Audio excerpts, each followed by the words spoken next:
Au cœur du Nebraska, un procès inhabituel a attiré l'attention de la presse nationale.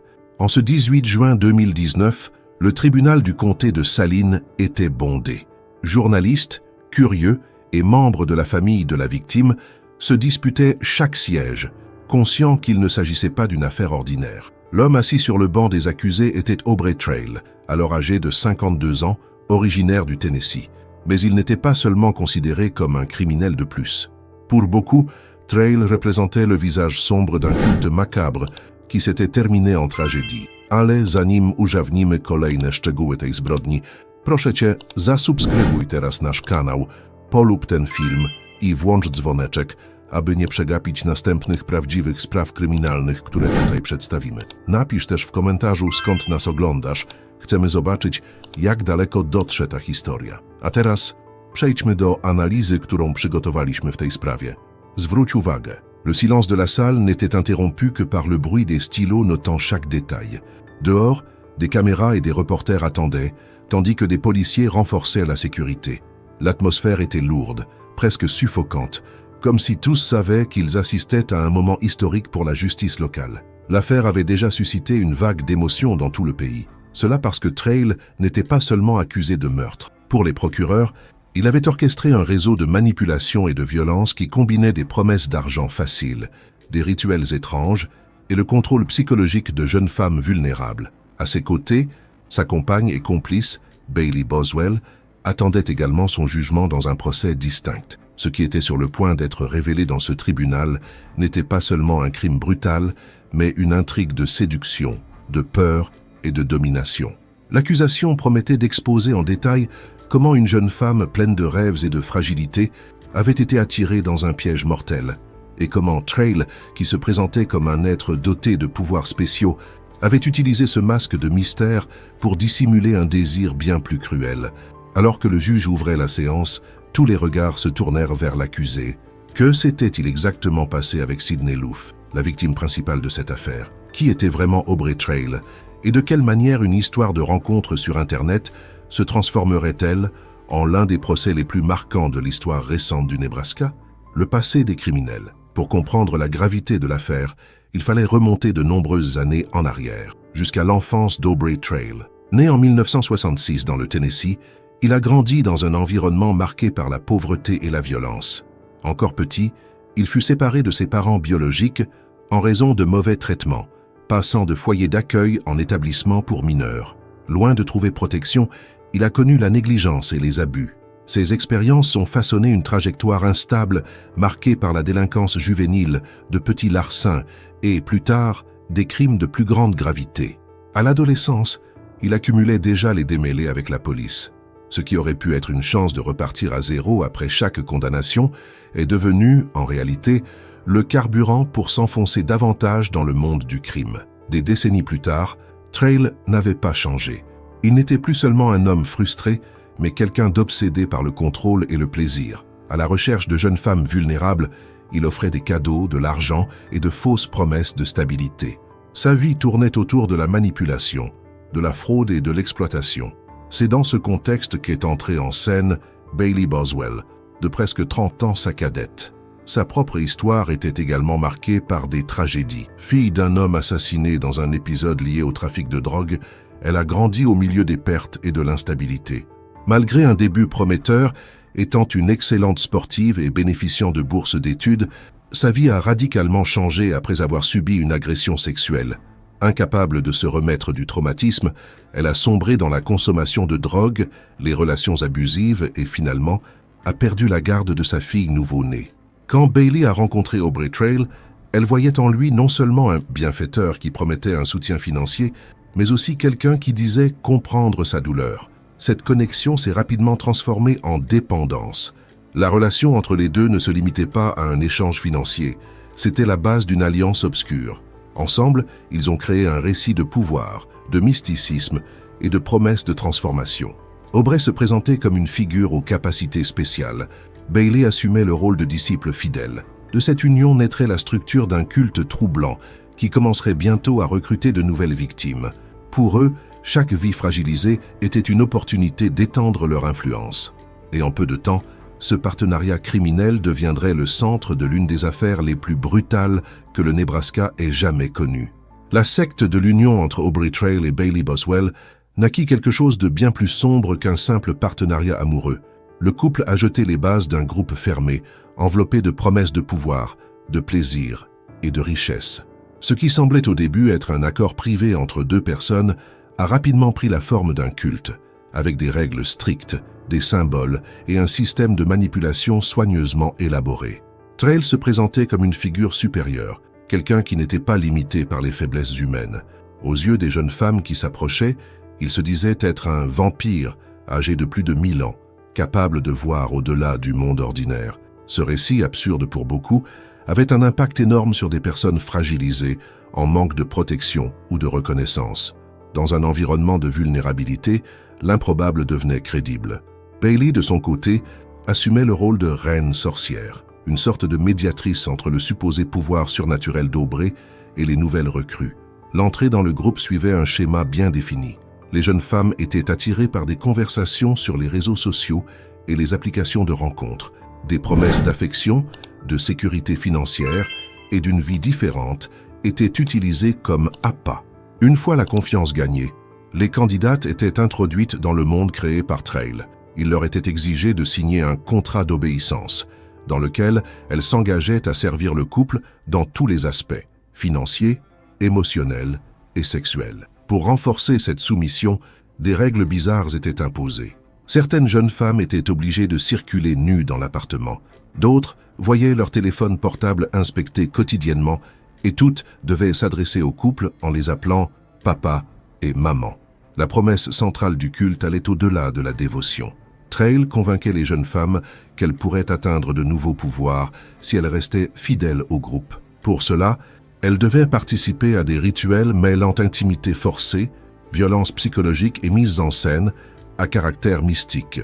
Des orgies étaient organisées sous le prétexte de renforcer le lien entre les sorcières et leurs chefs.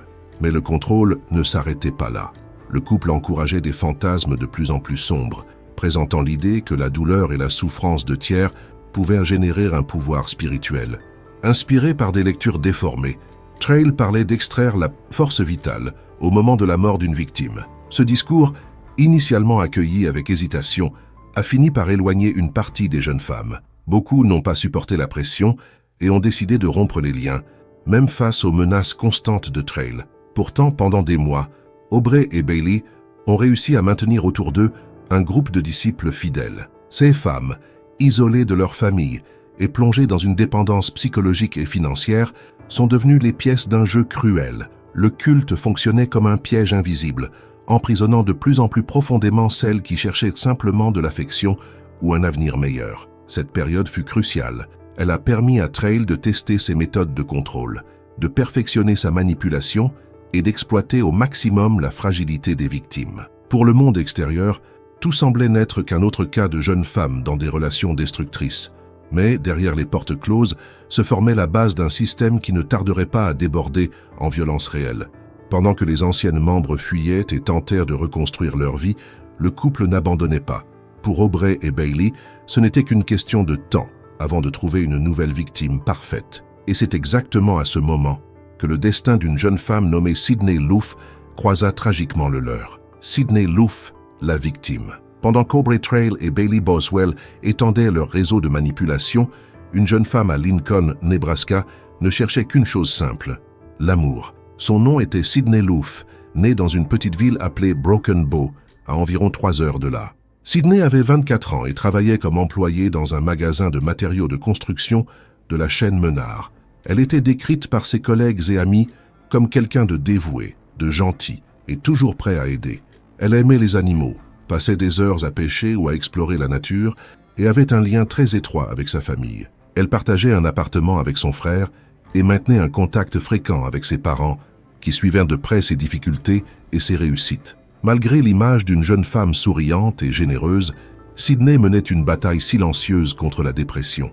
Depuis l'adolescence, lorsqu'elle avait dû abandonner le basketball à cause d'une scoliose sévère, elle vivait avec des sentiments de frustration et de tristesse. Cette condition l'accompagnait même dans les moments de joie, créant des hauts et des bas que ses proches connaissaient bien. Pourtant, Sydney n'a jamais cessé de se battre pour aller de l'avant. Récemment, elle avait commencé un traitement médicamenteux et nourrissait l'espoir que sa vie pourrait s'améliorer. Ce qui pesait le plus dans sa routine était la solitude. Bien qu'entourée d'amis, elle ressentait le manque d'une partenaire pour partager sa vie. Très tôt, elle avait pris conscience de son orientation sexuelle. Elle était attirée par les femmes et le désir de trouver quelqu'un de spécial était devenu encore plus intense ces dernières années. Comme beaucoup de jeunes de sa génération, elle a décidé de recourir à la technologie pour chercher des connexions. Elle a téléchargé l'application Tinder, croyant qu'elle pourrait enfin rencontrer quelqu'un qui partageait ses rêves. Sydney était rêveuse, mais aussi authentique. Dans ses conversations, elle parlait de son désir de trouver une véritable compagne, de sa volonté de surmonter la dépression et de l'avenir qu'elle idéalisait tant. Elle portait sur son bras gauche un tatouage avec la phrase « Un jour, tout sera merveilleux », symbole de sa persévérance et de sa croyance que la vie pourrait, oui, lui réserver de bons moments.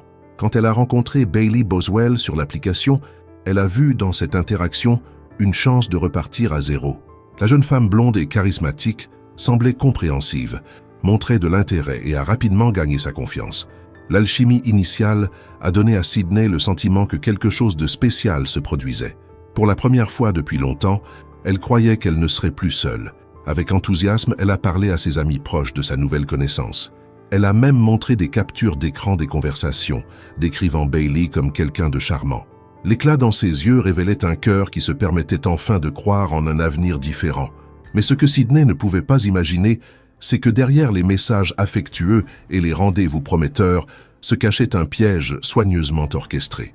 Pour elle, ce profil représentait une possibilité d'amour. Pour Bailey et Aubrey, il signifiait la prochaine victime d'un plan macabre qui était en préparation.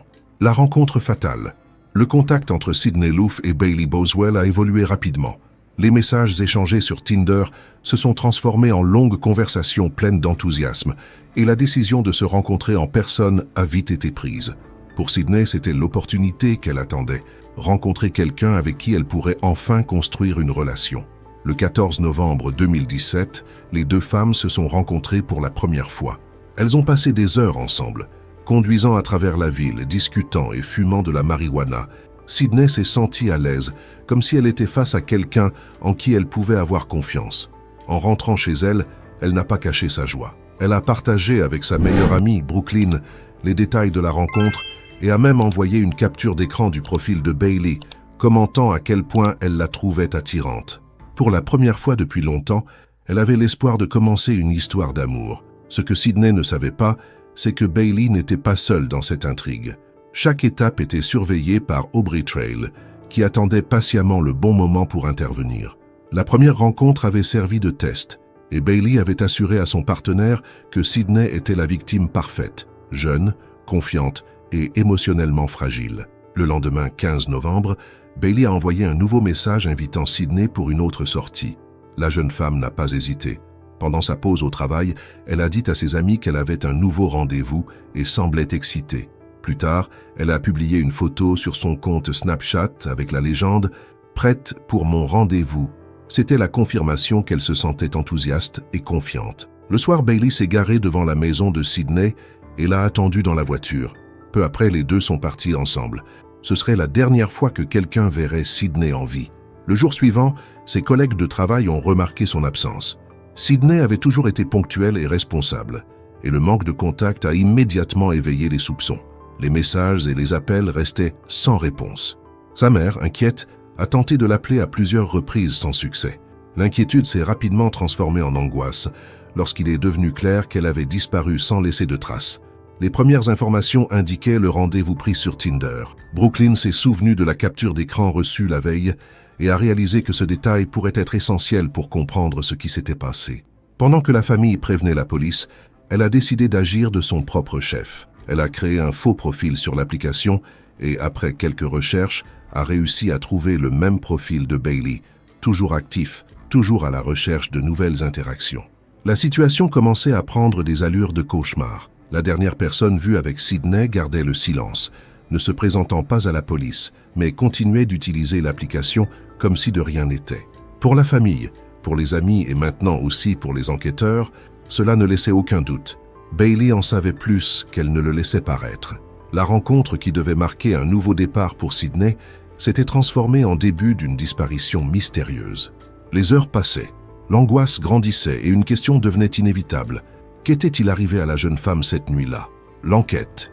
La disparition de Sydney Loof est rapidement devenue une priorité pour la police de Lincoln. Les premiers indices indiquaient qu'elle avait quitté volontairement sa maison pour rencontrer quelqu'un, mais les circonstances n'étaient pas compatibles avec un départ spontané. Ses affaires étaient intactes, et même son chat, compagnon inséparable, avait été laissé sans nourriture, chose impensable pour ceux qui la connaissaient. Les enquêteurs ont commencé un traçage numérique.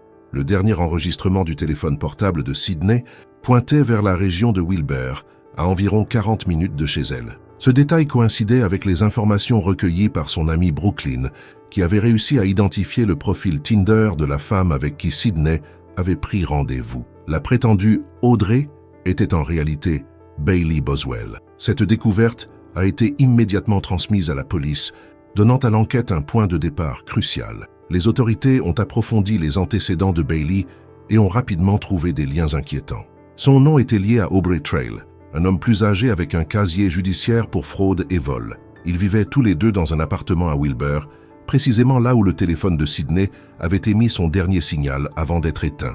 Sur la base de ces informations, les agents ont obtenu un mandat de perquisition pour l'appartement du couple. En y entrant, ils ont été accueillis par une atmosphère imprégnée d'une forte odeur de produits de nettoyage. Bien qu'apparemment bien rangé, l'endroit cachait des indices alarmants. Une bâche tachée de sang, une scie, un vêtement en vinyle découpé et même un manuel d'anatomie faisaient partie des objets trouvés. Bien qu'il n'y ait pas de corps, la scène suggérait quelque chose de macabre. Pendant ce temps, les témoignages des voisins renforçaient les soupçons. L'un d'eux a rapporté avoir entendu des bruits étranges et remarqué une forte odeur chimique qui avait envahi la maison la nuit où Sydney a disparu. La famille propriétaire de l'immeuble a mentionné que la climatisation avait été utilisée de manière anormale, générant de la glace aux bouches d'aération en plein mois de novembre. Tout indiquait qu'il y avait une tentative délibérée de masquer des traces. Face à l'avancée de l'enquête, Bailey et Trail ont enregistré une vidéo publiée sur les réseaux sociaux. Dans l'enregistrement, ils clamaient leur innocence, affirmaient avoir coopéré avec la police et se disaient injustement persécutés. La mise en scène, cependant, n'a convaincu personne. Le passé du couple, allié aux preuves, pointait dans la direction opposée. Quelques jours plus tard, ils ont été localisés dans un hôtel de l'État du Missouri, à des centaines de kilomètres de là, essayant d'échapper à leur capture. L'arrestation des suspects n'a pas résolu le mystère. La question centrale demeurait: où était Sydney? Pour y répondre, les enquêteurs ont eu recours au traçage des antennes relais des téléphones de Trail et Bailey. Les données ont révélé que dans les jours suivant la disparition, les deux avaient voyagé à plusieurs reprises dans une région rurale isolée. C'était un schéma étrange, incompatible avec des activités normales et suffisant pour orienter des recherches intensives. Des équipes spécialisées ont commencé des ratissages sur les routes de terre, dans les plantations et les zones isolées. Chaque mouvement des suspects était reconstitué sur la base des enregistrements numériques. L'angoisse de la famille grandissait de jour en jour, tandis que la presse suivait l'affaire pas à pas. Ce qui avait commencé comme la disparition d'une jeune femme prometteuse se dessinait déjà comme une tragédie. Il ne restait plus qu'à confirmer l'ampleur de l'horreur qui était sur le point d'être révélée. Découverte du corps.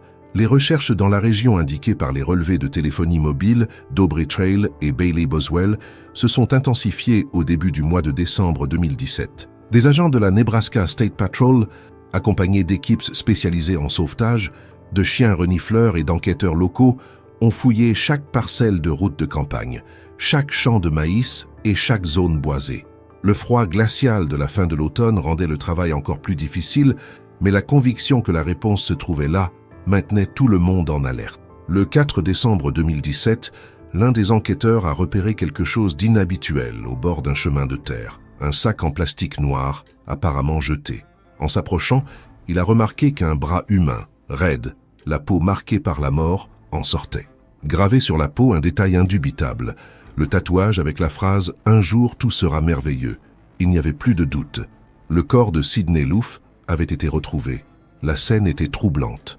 Le sac ne contenait pas le corps entier, mais seulement une partie. Peu de temps après, d'autres sacs similaires ont été localisés à proximité. À la fin des recherches, un total de 17 sacs en plastique répartis à différents endroits a révélé le terrible sort de la jeune femme. À l'intérieur se trouvaient des restes humains, ainsi que divers objets, comme des gants en latex ensanglantés, des cordes, des jouets sexuels et une multiprise électrique que les experts pensaient avoir été utilisés lors du crime. Pour l'équipe d'enquête, le constat était clair. Sidney n'avait pas seulement été assassiné, mais aussi démembré de manière délibérée dans une tentative de dissimuler les preuves et de retarder la découverte du corps. L'impact émotionnel a été profond. De nombreux agents présents sur cette scène, habitués à traiter des crimes violents, ont rapporté plus tard que ce fut l'un des épisodes les plus perturbants de leur carrière. La nouvelle a secoué toute la communauté. La famille de Sidney, qui gardait encore une lueur d'espoir, a reçu la confirmation la plus cruelle. Amis, collègues et connaissances ont été saisis d'indignation et de tristesse. Les réseaux sociaux se sont remplis de messages de condoléances, tandis que la presse nationale présentait l'affaire comme l'une des plus brutales de l'année. Le travail des médecins légistes a confirmé que Sidney était morte par strangulation. Des ecchymoses sur ses poignets suggéraient qu'elle avait été attachée avant de perdre la vie. Bien que le rapport n'ait pas pu déterminer tous les détails de ce qu'elle a subi, il indiquait clairement qu'elle n'avait eu aucune chance de se défendre. Le démembrement effectué après sa mort renforçait la cruauté de l'acte. Pour les procureurs, il n'y avait plus de place au doute. Trail et Boswell n'étaient pas seulement des escrocs et des manipulateurs, mais les responsables directs d'un crime prémédité, exécuté avec froideur.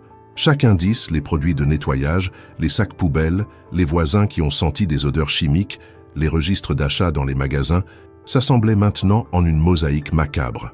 Avec la découverte du corps, l'affaire est officiellement passée de disparition à homicide au premier degré. Et si jusqu'alors il y avait des doutes sur la participation du couple, les preuves s'accumulaient désormais de manière incontestable. Il restait à traduire les responsables en justice et à reconstituer pièce par pièce comment cette rencontre arrangée sur une application de rencontre s'était transformée en une tragédie qui choquerait non seulement le Nebraska, mais tout le pays. Le jugement. Le procès d'Aubrey Trail a débuté en juin 2019, au tribunal du comté de Saline, Nebraska, devant un jury populaire. L'atmosphère était tendue dès le premier jour. Les journalistes remplissaient les rangs et la communauté locale suivait chaque détail. Pour les procureurs, c'était l'occasion de montrer au tribunal toute l'étendue de la cruauté du crime. Pour la défense, il ne restait qu'à essayer de minimiser l'inévitable. L'affaire a attiré l'attention non seulement pour le meurtre brutal de Sidney Loof, mais aussi pour l'atmosphère de secte qui entourait les accusés. L'accusation a présenté au jury les preuves matérielles, les sacs en plastique trouvés avec les restes de la victime, les gants, les cordes, les objets sexuels et l'historique des achats qui comprenaient des produits de nettoyage et des outils utilisés pour le démembrement.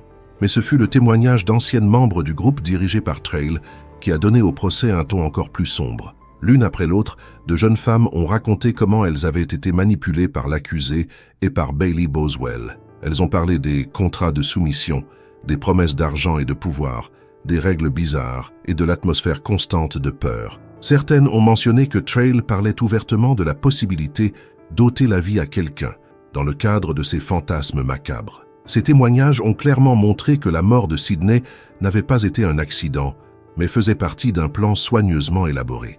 Pendant les sessions, Aubrey Trail a maintenu une attitude provocatrice. Il interrompait les avocats, se moquait des témoins et semblait vouloir transformer le tribunal en scène. Mais le moment le plus choquant s'est produit en plein procès. Devant les jurés, Trail s'est tranché la gorge avec une lame improvisée, plongeant la salle dans la panique.